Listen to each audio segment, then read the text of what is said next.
అనంతపురం నగరంలో ఒక 2 రోజుల కిందట గుజ్జల నగేష్ అనే వ్యక్తి మీద టీడీపీకి చెందినటువంటి కొందరు హత్యాప్రయత్నం చేశారు. దాంట్లో ముఖ్యంగా జయరాం నాయుడు అనే వ్యక్తిని, ఆయన అనుచరుల్ని పోలీసులు అదుపులోకి తీసుకొని అరెస్ట్ చేయడం జరిగింది. మరి దాని మీద నిన్నటి రోజున ఏదైతే టీడీపీ ఎమ్మెల్యే అభ్యర్థి అయినటువంటి దగ్గుపాటి ప్రసాద్ గారు స్టేషన్ ముందు ధర్నా చేస్తూ, అలాగే పోలీసులు ఏకచక్రంగా ప్రవర్తిస్తున్నారు అని చెప్పేసి మాట్లాడుతున్నారు. అలాగే అనంతపురం ఎమ్మెల్యే శాసనసభ్యులు అనంత వెంకటరెడ్డి గారు ప్రోత్సహిస్తామని చెప్పి మాట్లాడుతున్నారు. మేము ఇప్పుడు ఒక సూటి ప్రశ్న అడుగుతున్నాం.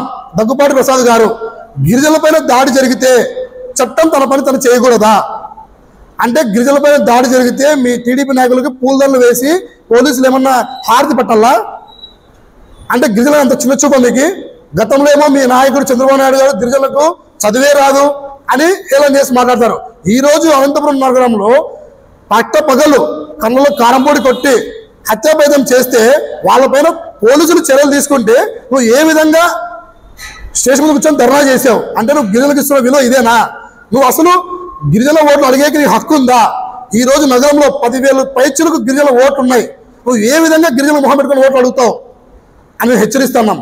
అదేవిధంగా జయరాం నాయుడు అనేటువంటి వ్యక్తి కూడా అనంతపురం నగరంలో చుట్టుపక్కల అంతా కూడా కబ్జాదారుడు.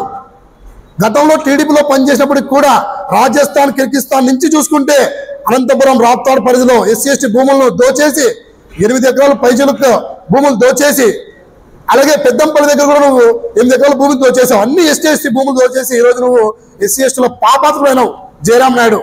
అలాంటి వ్యక్తులు ఈరోజు వీళ్ళపైన దాడులు చేస్తూ అనంత వెంకటరెడ్డి ప్రోత్సహిస్తుంటావు. మా అనంత వెంకటరెడ్డి గారు ప్రోత్సహించి నింటే గత 5 ఏళ్లలో ఒక్క టీడీపీ నాయకుడు కూడా అనంతపురం తిరిగేవాడు కాదు. ఆయన ఏ పొద్దు కూడా హత్య రాజకీయాలకు కానీ, దోపిడీలకు కానీ, కబ్జాలకు కానీ ప్రోత్సహించాడు. కేవలం SC/ST బీసీలు ఎదిగించడానికి ఆయన ప్రయత్నం చేస్తాడు తప్ప ఆయన ఎలాంటి దానికి పోడని చెప్పేసి హెచ్చరిస్తూ, భవిష్యత్తులో నాయుడు నీ లెక్క కంపల్సరీ తేలుస్తాం. నువ్వు ఏవైతే కబ్జాలు చేసినావో అవన్నీ కూడా బయటికి తీసి చట్టపరంగా ఏమైతే చర్యలు తీసుకోవాలో అవి తీసుకోవడంలో ప్రయత్నం చేసేవి తెలియజేస్తూ, నీ విషయంపై ST కమిషన్కి కూడా మేము ఒక నివేదిక పంపించి ఈ కేసులో ఎట్టి పరిస్థితుల్లోనూ నీకు శిక్ష పడేలాగా చేస్తామని చెప్పేసి మా పార్టీ తరఫున తెలియజేస్తున్నాం.